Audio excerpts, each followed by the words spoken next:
diziam eles, se encheu de riso, e os nossos lábios de cânticos de alegria. Tudo isso porque eles estavam no caminho de volta. Porque eles estavam retornando. Sabe o que é interessante? Que muito mais do que um retorno geográfico, muito mais do que sair das terras da Babilônia e voltar e pôr os pés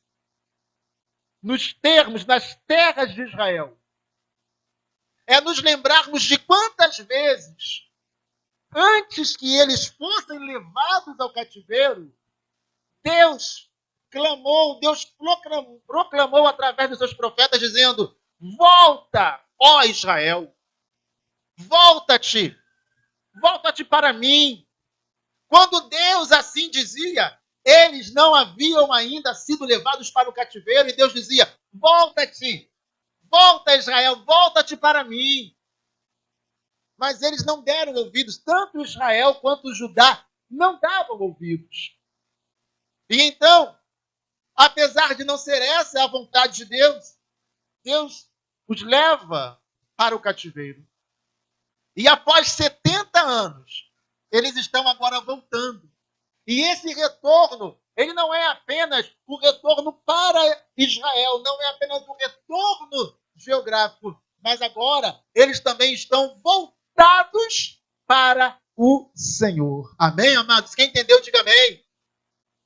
O mais importante do episódio do cativeiro babilônico é perceber que tudo que Deus queria é que eles se voltassem para Deus. E agora eles estão voltando não apenas para a sua terra, não apenas para Jerusalém, mas estão voltando para o Senhor. E por que eles voltaram? Então é isso que eu gostaria de falar, de abordar um pouco nessa noite. Por que devo voltar?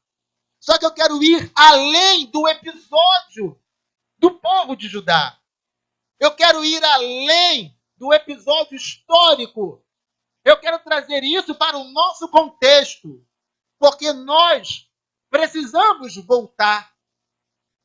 Porque muitas vezes nós não percebemos que estamos longe de onde deveríamos estar.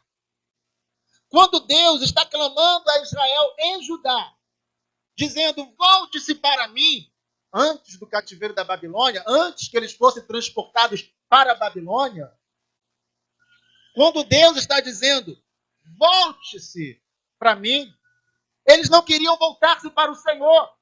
Eles queriam andar longe do Senhor. Então, já que a vontade deles era andar e estar longe de Deus, então Deus os leva para longe. Porque, amados, o centro do culto, o centro da adoração era Jerusalém. E o templo do Senhor era o símbolo maior da adoração do povo a Deus. Era no templo de Salomão, era ali que eram oferecidos os sacrifícios, era ali que era oferecida a adoração, ali era o centro dos cultos ao Senhor. Mas como o povo não queria saber de adorar ao Senhor, então para que ficar em Jerusalém, que é a capital da adoração? Para que habitar em Jerusalém, que era a capital da presença do Eterno, da presença do Senhor? Ora, se vocês não se relacionam comigo, para que ficarem em Jerusalém? Então Deus os leva para longe, porque longe era onde eles queriam ficar. Porque todas as vezes que Deus fala: volte-se para mim, aproximem-se de mim, eles desprezavam. Eles não queriam estar perto do Senhor. Então Deus, de fato, os leva para longe. Deus os leva para longe de Jerusalém. Agora eles vão viver a realidade deles. Passados os 70 anos, eles estão voltando. E a nossa vida, muitas vezes, Deus está nos dizendo: volte-se para mim. Deus está nos dizendo: aproxime-se de mim. Deus está nos chamando. Olha, eu te quero mais perto.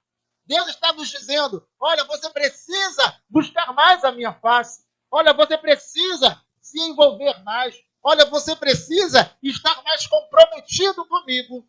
E a gente não percebe. Nós não percebemos que estamos distantes de Deus, ainda que dentro da igreja, ainda que dentro de um templo. E tudo que Deus quer é que a gente volte. Ora, mas por que voltar? Para que voltar?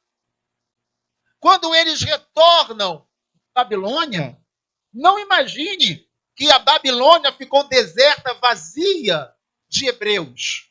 Não pense que todos os hebreus saíram da Babilônia e retornaram para a sua terra. Não.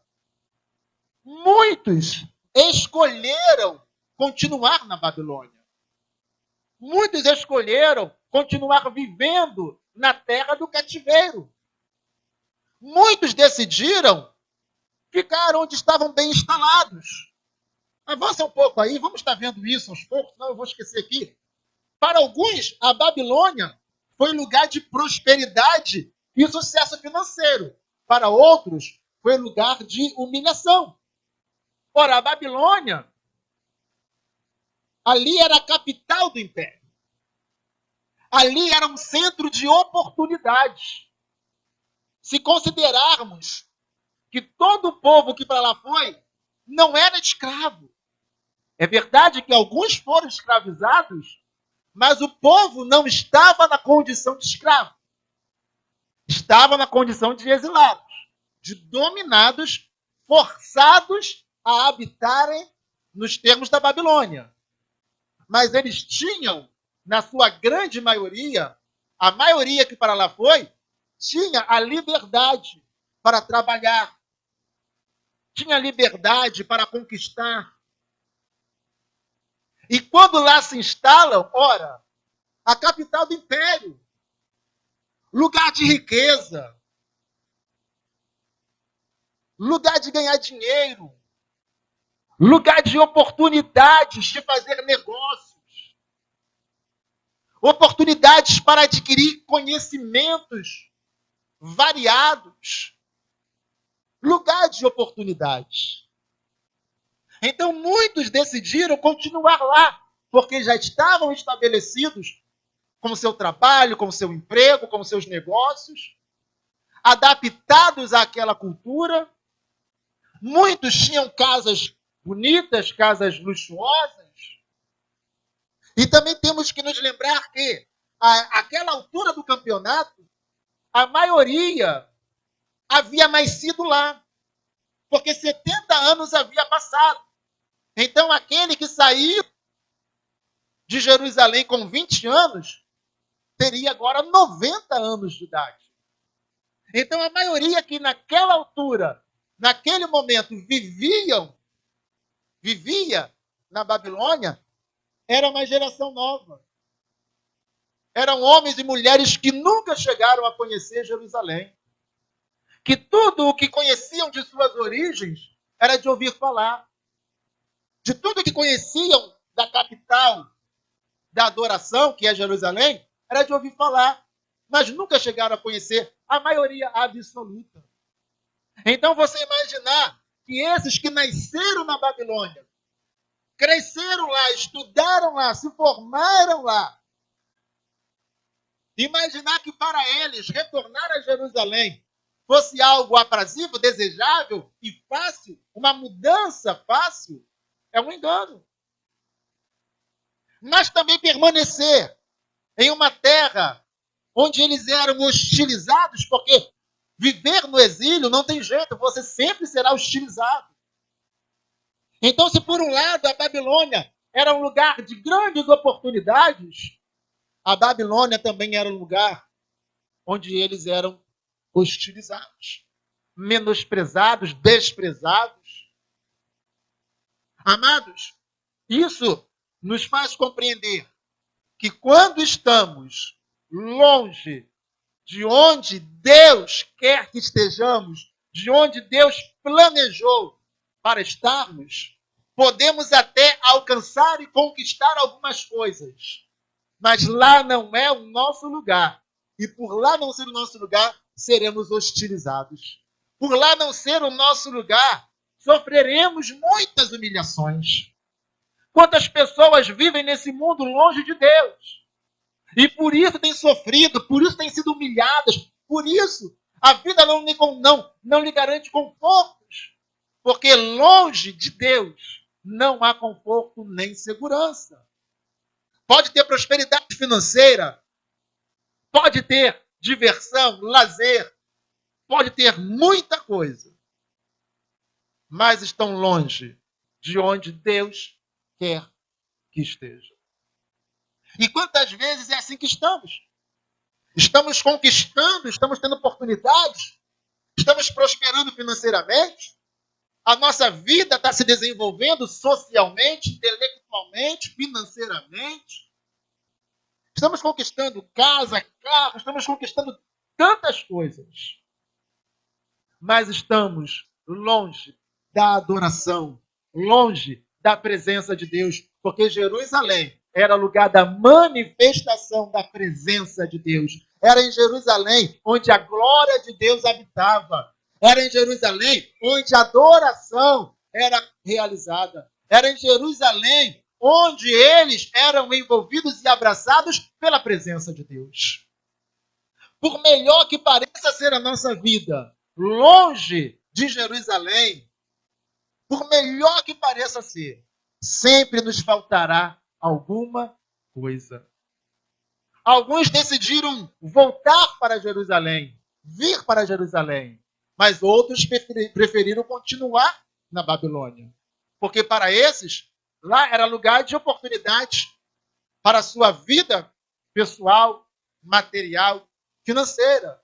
Mas a nossa vida jamais pode se resumir nas coisas que conquistamos, nas coisas materiais, nas aquisições desse mundo, porque essas não nos completam. Quem entendeu aí, diga amém. Avança então.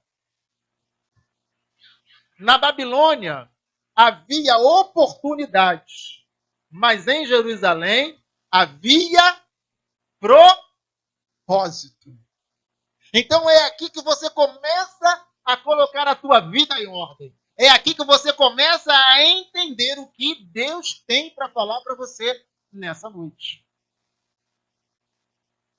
Nós, muitas vezes, olhamos apenas as oportunidades que nos aparecem.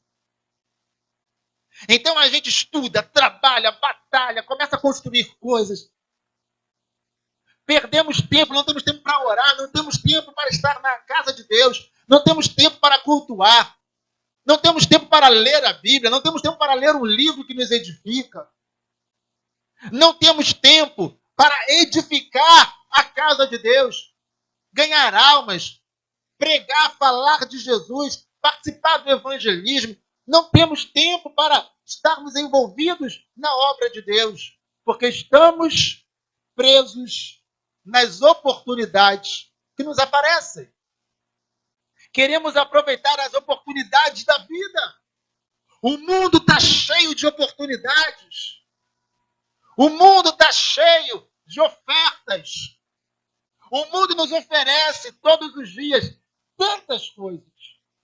O mundo promete tornar a nossa vida cheia. Mas a verdade é que nós jamais estaremos cheios apenas com as questões deste mundo. Então, muitos decidiram permanecer no centro das oportunidades. E eu quero falar para você algo nessa noite. Se a tua vida é tocada apenas pelas oportunidades, você tem tudo para ser uma pessoa infeliz. Mas como assim? A nossa vida, queridos, não pode ser tocada pelas oportunidades. É verdade que quando boas oportunidades passam, devemos aproveitá-las. Mas a nossa vida não pode se basear em oportunidades. Pessoas que vivem de oportunidades são oportunistas, casualistas. E geralmente pessoas assim não têm propósitos. A nossa vida precisa ser baseada em propósitos e não em oportunidades. Deus chama alguém para algo grande.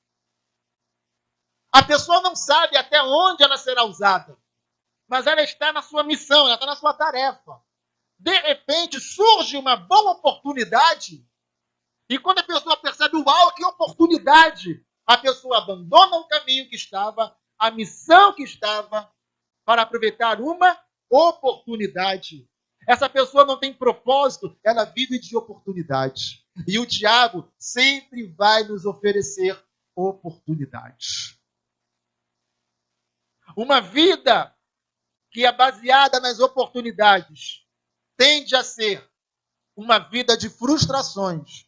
Porque quando você enxerga a oportunidade e você mergulha nela sem propósito, você pensou, você imaginou, você idealizou que aquilo te levaria a um final feliz. Mas de repente você percebe que foi apenas uma ilusão. Porque você não tinha propósito, não havia missão. A tua vida não está sendo baseada em propósito, mas sim em oportunidades. Por que as pessoas estão tão vazias? Por que as pessoas estão cada vez mais se entregando ao erro, a promiscuidades? Por que as pessoas estão cada vez mais vazias? Porque elas não têm propósitos. Elas vivem de oportunidades.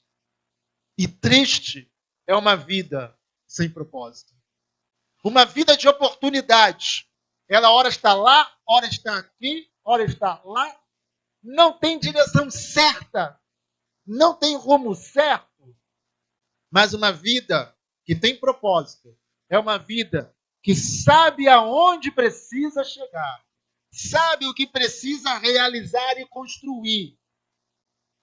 E ela segue essa linha do seu propósito. São pessoas mais felizes. Muitos ficaram na Babilônia, porque lá a Babilônia oferecia muitas oportunidades. Mas aqueles que estavam voltando a Jerusalém, voltavam, porque lá havia um propósito, e nós vamos ver isso no livro de Esdras, capítulo 1, os três primeiros versículos, pode avançar. Esdras, capítulo 1, versículos 1, 2 e 3, pode avançar. Olha o que diz o livro de Esdras. Então, para que você entenda, Esdras era foi um daqueles que retornaram do cativeiro para Jerusalém. No primeiro ano de Ciro, rei da Pérsia, para que se cumprisse a palavra do Senhor pela boca de Jeremias, despertou o Senhor o espírito de Ciro, rei da Pérsia, o qual fez passar pregão por todo o seu reino, como também por escrito, dizendo: assim diz Ciro, rei da Pérsia, o Senhor Deus dos céus me deu todos os reinos da terra e me encarregou de lhe edificar uma casa em Jerusalém, que está em Judá. Quem há entre vós, de todo o seu povo, seja seu Deus com ele, e suba a Jerusalém, que está em Judá, e edifique a casa do Senhor Deus de Israel. Ele é o Deus que está em Jerusalém. Querido, preste atenção, você pode não estar entendendo o quão esse texto é maravilhoso, mas eu vou fazer você entender.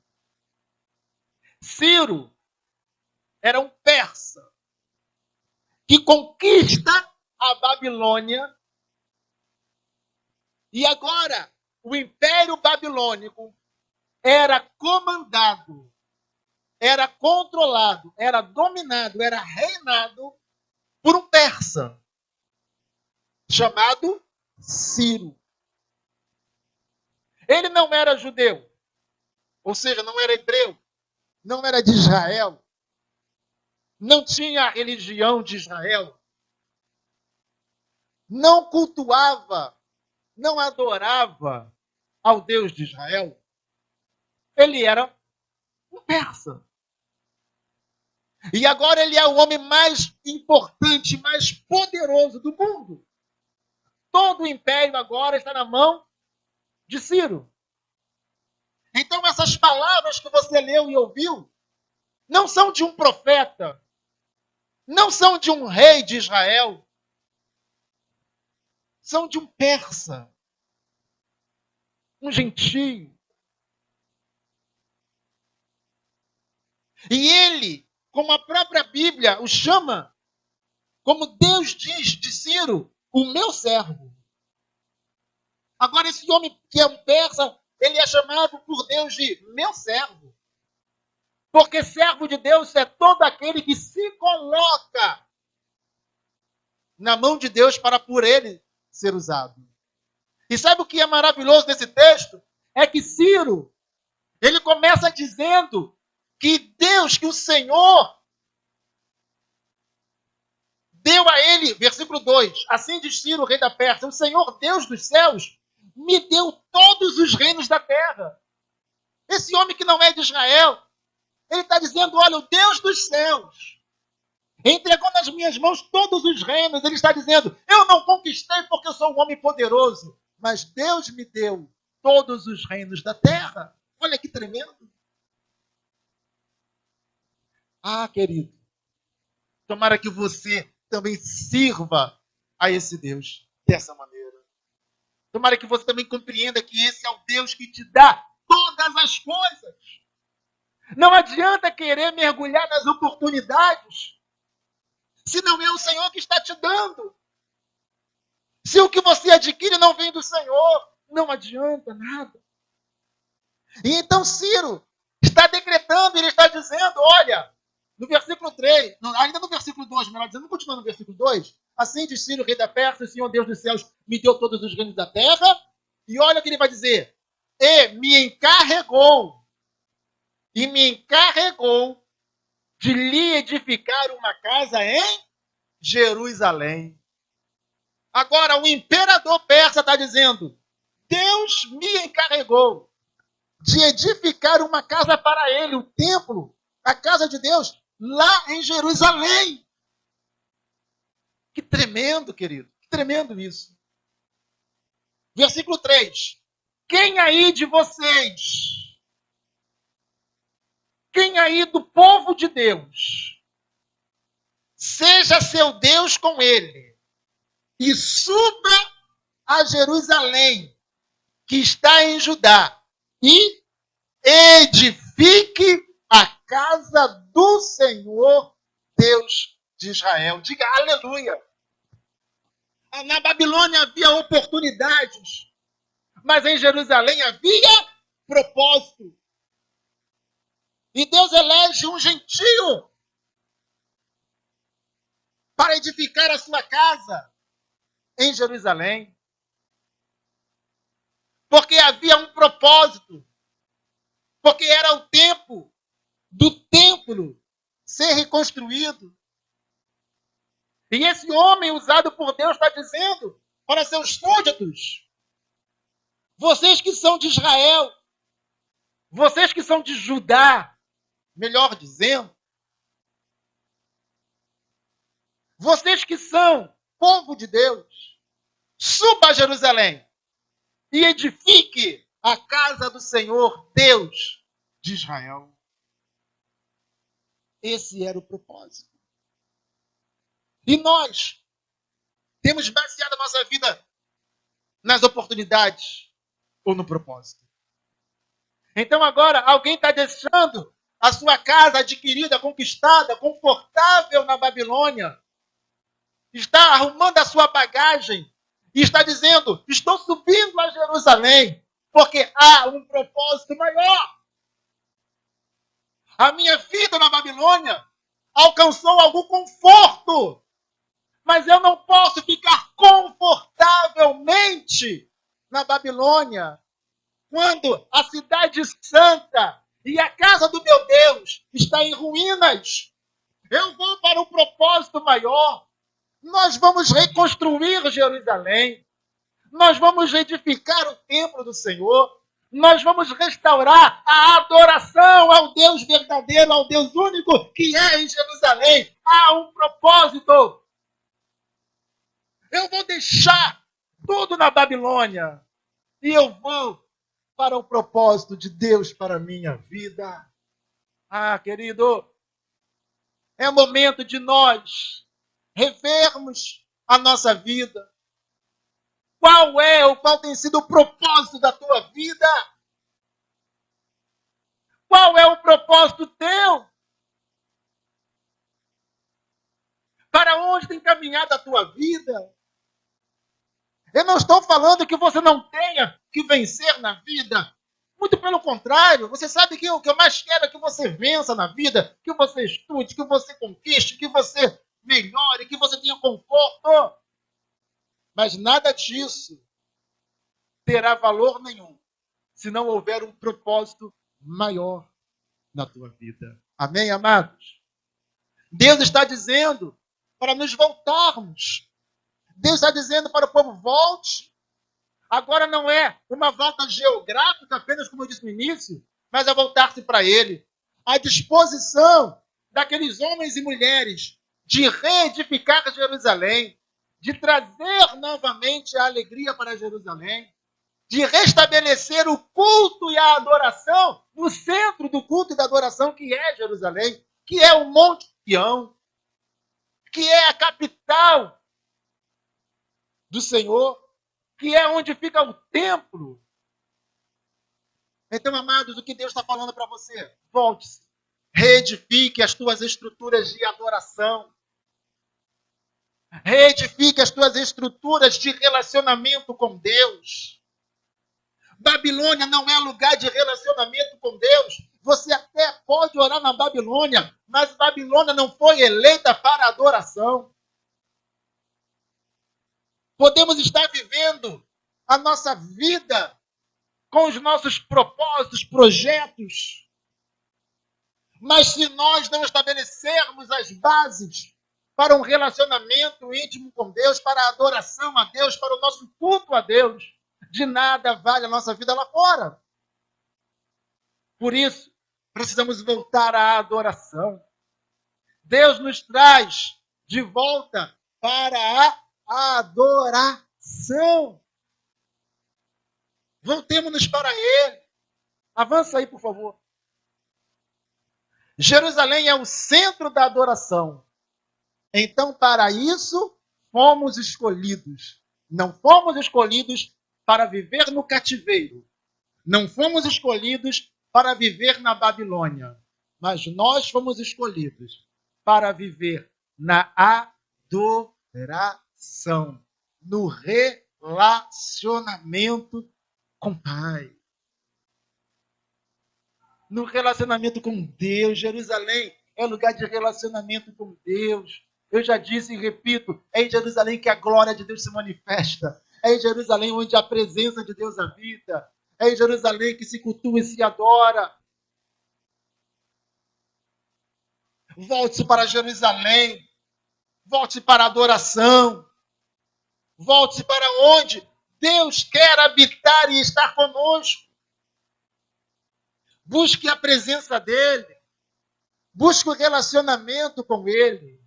E é assim que a sua vida vai seguir, conquistando não apenas as coisas que você precisa para a tua vida, para que você prospere, mas você vai estar no centro da vontade do Senhor. Por que voltar para Jerusalém? Por que voltar? Por que você deve voltar? Porque lá está o teu propósito. Por que voltar para a adoração a Deus? Porque é ali que está o nosso propósito. Porque é para isso que nós fomos feitos. Nada desse mundo, ou melhor, todas as riquezas desse mundo não podem suprir aquilo que é essencial, que é a nossa essência, que é mais importante, aquilo para o qual nascemos, o relacionamento com Deus. E poder levar esse relacionamento, essa intimidade com Deus, esse conhecer ao Senhor, para aqueles que precisam. Esse deve ser o propósito da nossa vida. Amém, amados? Aleluia, glória a Deus. Viva o teu chamado. Viva o teu propósito. Saia da Babilônia. Não se acomode nas conquistas, nas oportunidades da Babilônia. Mas vá para a tua missão. Vá construir. Vá consertar. Vá reparar aquilo que está destruído. E que o Senhor te abençoe nesse propósito. Em nome de Jesus Cristo, posso ouvir um amém?